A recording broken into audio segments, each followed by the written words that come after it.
সম্মানিত দর্শক মণ্ডলী, আসসালামু আলাইকুম।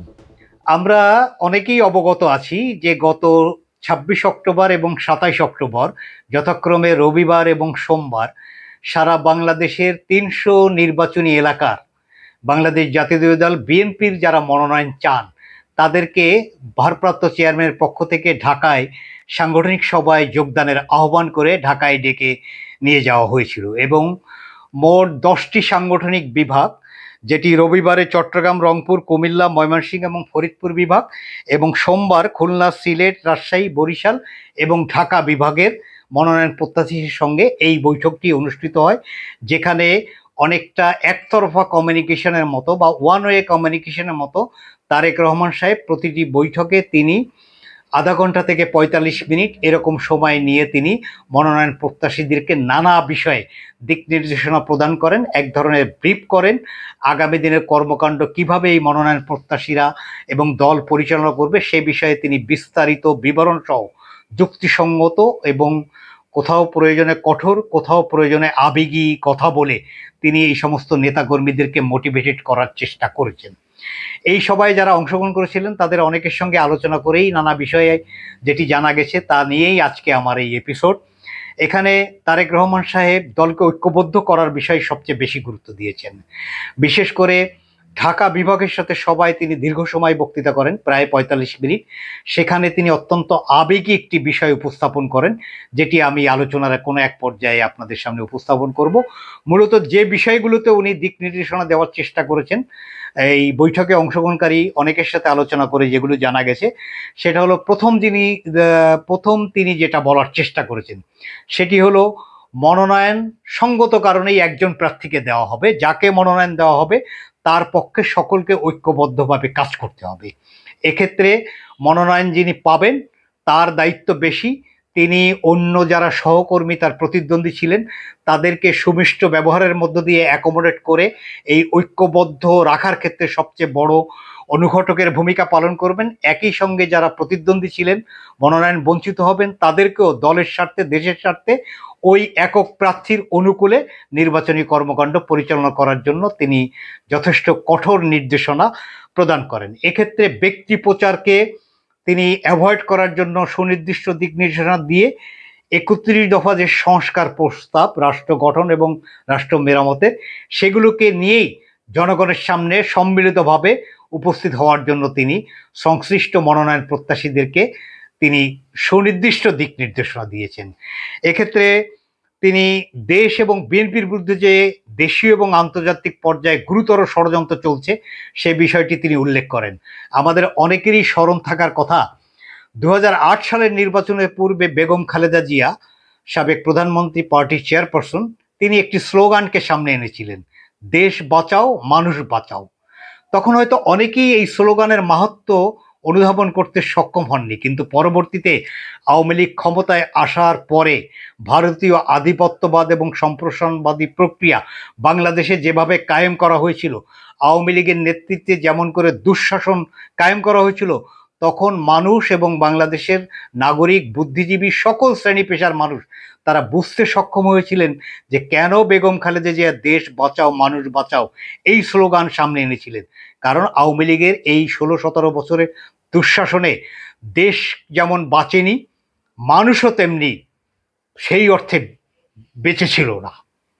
একটা মৃত নগরীতে এই রাষ্ট্রকে পরিণত করা হয়েছিল, এটি বলা বাহুল্য। আজকে তারেক রহমান সেই প্রসঙ্গেই তিনি বলেছেন, দেশীয় এবং আন্তর্জাতিক পর্যায়ে দেশকে ঘিরে একটি বড় ধরনের ষড়যন্ত্র চলছে দেশের স্বাধীনতা সার্বভৌমত্বের প্রশ্নে। একই সঙ্গে জাতীয়তাবাদী শক্তি হিসেবে বিএনপির বিরুদ্ধেও একটি চরম ষড়যন্ত্র, সেটা দেশের অভ্যন্তরে আছে, দেশের বাইরে থেকেও আছে। এ ব্যাপারে তিনি নেতাকর্মীদের সতর্ক থেকে ঐক্যবদ্ধ থাকার ব্যাপারে তিনি গুরুত্ব আরোপ করেছেন। যে কোনো মূল্যে দলকে ঐক্যবদ্ধ রাখতে হবে দেশকে বাঁচানোর স্বার্থে, এটি তিনি বলেছেন।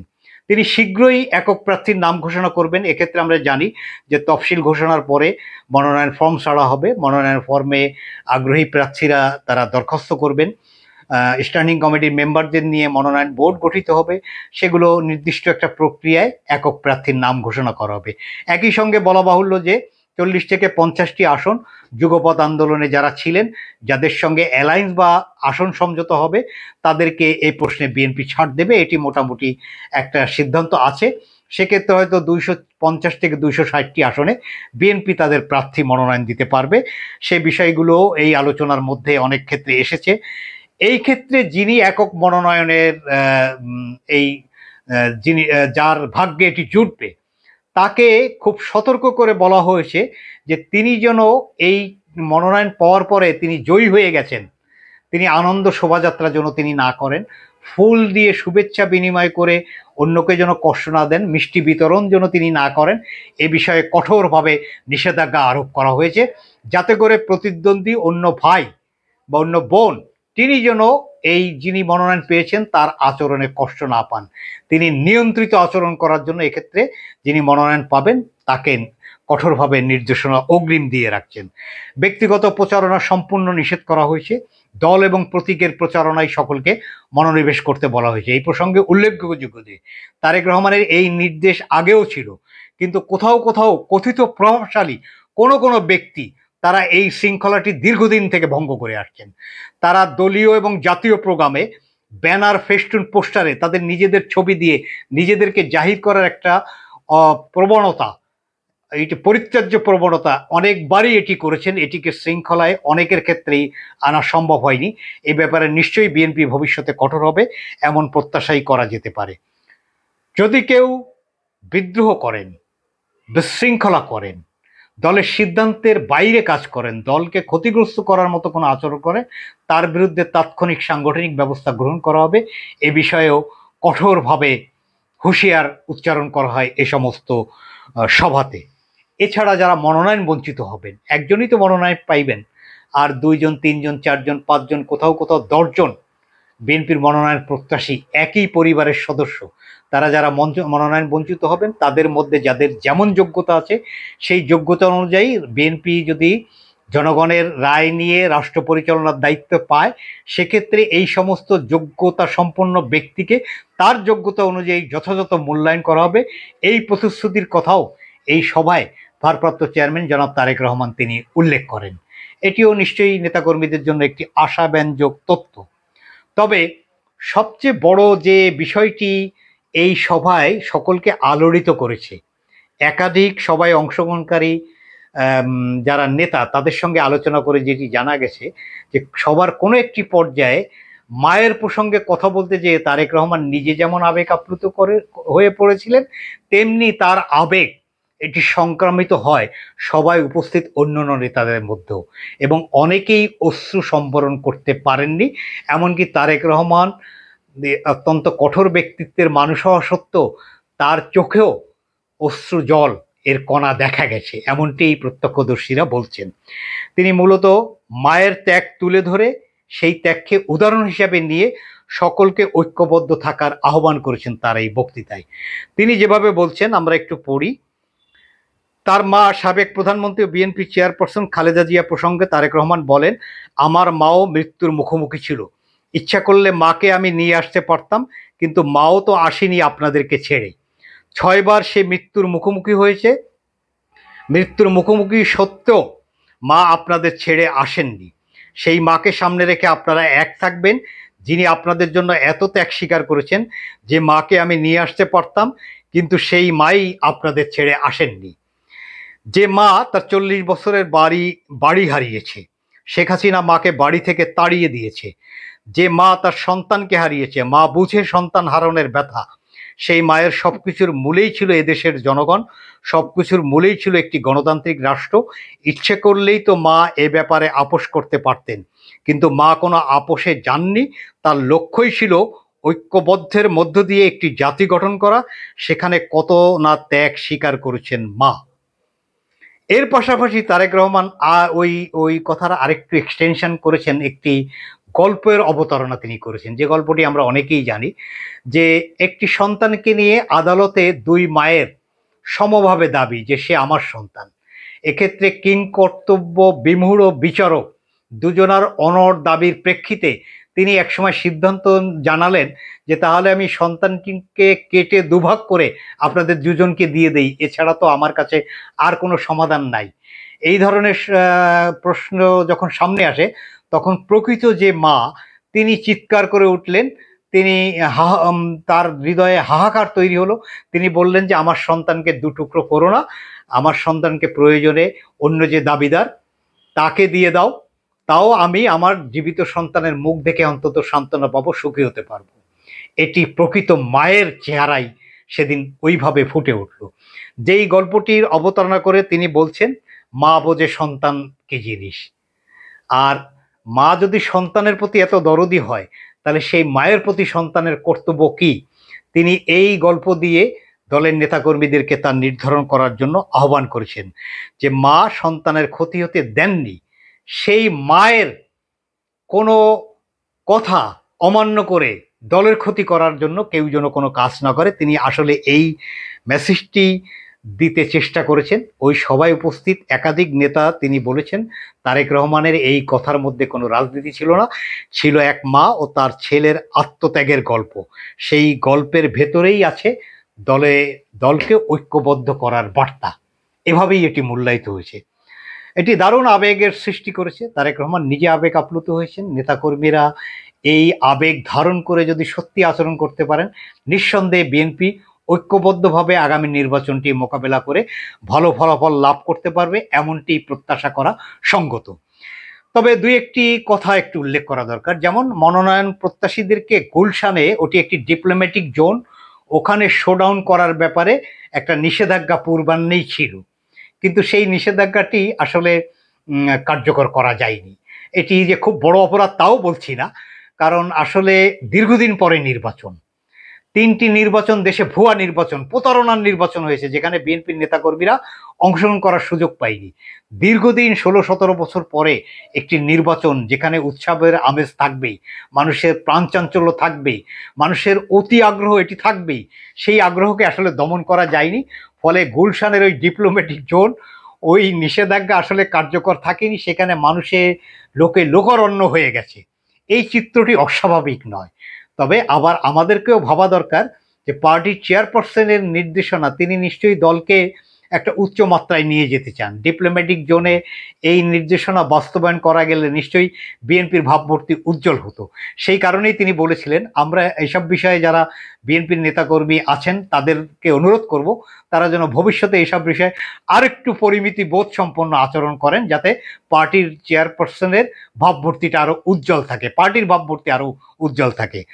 এখানে বড় একটি প্রসঙ্গ এসেছে, সেটি হলো বৈঠকে আমন্ত্রণের ক্ষেত্রে বেশ কিছু গুরুতর অভিযোগ কিন্তু সামনে এসেছে। বিশেষ করে সমকাল সহ আরও কয়েকটি পত্রিকা এ বিষয়ে রিপোর্ট করেছে। সমকালের রিপোর্টটি পড়ার জন্য বিএনপির হাইকমান্ড এবং বিশেষ করে দলের চেয়ারপারসন, ভারপ্রাপ্ত চেয়ারম্যান জনাব তারেক রহমানের প্রতি আমরা অনুরোধ করতে চাই। এক্ষেত্রে অভিযোগটি এমন যে কোনো প্রভাবশালী ব্যক্তি অথবা প্রার্থী তিনি তার প্রতিদ্বন্দ্বীকে এই প্রক্রিয়ার বাইরে রাখার জন্য তার প্রভাবকে কাজে লাগিয়েছেন, এবং তার প্রভাবের কারণেই বাংলাদেশের নানা প্রান্তের বেশ উল্লেখযোগ্য সংখ্যক প্রার্থী এই বৈঠকে যোগ্যতা থাকা সত্ত্বেও, নির্বাচনে প্রতিদ্বন্দ্বিতা করার প্রত্যাশা থাকা সত্ত্বেও তিনি আমন্ত্রণ পাননি, এমন একটি গুরুতর অভিযোগ আছে। যেই অভিযোগটি খতিয়ে দেখা দরকার, এবং এই জন্য দায়ী কোনো ব্যক্তিকে যদি শনাক্ত করা যায় তার ব্যাপারে সিদ্ধান্ত নেওয়া দরকার। এবং এই যারা বঞ্চিত হলেন, যারা মনোকষ্ট পেলেন, যারা দলের কাছে এলাকায় খানিকটা তাদের ভাবমূর্তি প্রশ্নবিদ্ধ হলো, তাদের বিষয়টি কিভাবে অ্যাকোমোডেট করা যায় এটিও পার্টির হাইকমান্ডের কাছে আমরা এই প্রসঙ্গে অনুরোধ করতে চাই। সমকাল স্টেট এভাবে রিপোর্ট করেছে, প্রথমবারের মতো যারা নির্বাচনী প্রচারে অংশ নিচ্ছেন, মনোনয়ন চাইছেন, কেন্দ্রীয় নেতাদের আমন্ত্রণ পেয়ে উচ্ছ্বাস প্রকাশ করেছেন তারা, এটি স্বাভাবিক। ভারপ্রাপ্ত চেয়ারম্যানের বৈঠকে আমন্ত্রণ পাওয়া, এটি সম্মানিত বোধ করেছেন।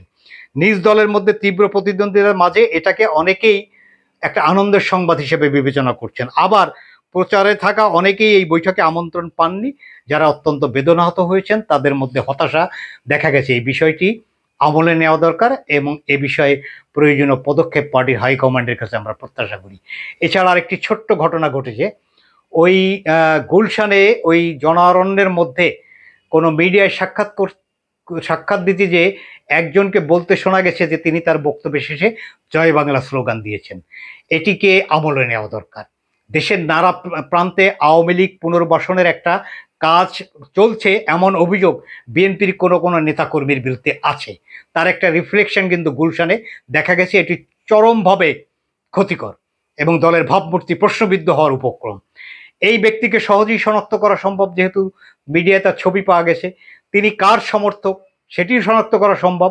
এ বিষয়ে জরুরি কার্যকর পদক্ষেপ নেওয়া দরকার, এই কারণে যে না নিলে এই যে সারা দেশে আওয়ামী পুনর্বাসন প্রক্রিয়ায় দলের এক শ্রেণীর অসাধু নেতারা যারা এটাকে প্রশ্রয় দিচ্ছেন, নানা জায়গায় দেখা গেছে যে বিএনপি সমাবেশে জয় বাংলা স্লোগান হচ্ছে। এই প্রবণতা থেকে বিএনপিকে বের করার জন্য কঠোর একটি ব্যবস্থা এটি আমরা প্রত্যাশা করছি। এই বিষয়গুলো, এই ছোট্ট ছোট্ট দুই একটি দুর্ঘটনা ছাড়া সমস্ত এই সভাটির ভাবমূর্তি অত্যন্ত উজ্জ্বল। দেশে জামাত ইসলামী তাদের এই ডেকোরেশন নাই। তারা 6 মাস আগে এককভাবে, তাদের ওখানে কমিউনিকেশন ওই টাইপেরই হয়, তারা প্রার্থী ঘোষণা দিয়েছেন। তোড়জোড় করে এনসিপিও এখন এই প্রক্রিয়ায় ঢুকতে পারে নাই। অথচ বিএনপি নির্বাচনের যে আবেগ, যে আমেজ, যে উচ্ছলতা, যে আনন্দ ঘন মুহূর্ত, বিশেষ করে নির্বাচনের পূর্ব মুহূর্তে এই ধরনের একটি সংস্কৃতি বাংলাদেশে দীর্ঘদিন ধরে আছে। বিএনপি সেই সংস্কৃতির একটা পুনর্জাগরণ এই রোববারের এবং সোমবারের সবার মধ্যে ঘটে গেছে। এটি নিয়ে দেশের মানুষের মধ্যে এক ধরনের চাঞ্চল্য তৈরি হয়েছে। বিএনপি ভবিষ্যৎ নির্বাচনে ভালো ফলাফল লাভ করার জন্য এই ধরনের প্রক্রিয়া অব্যাহত রাখতে পারলে নিঃসন্দেহে ফলাফল বিএনপির জন্য অনুকূল হবে, এটিও প্রত্যাশা করা যায়।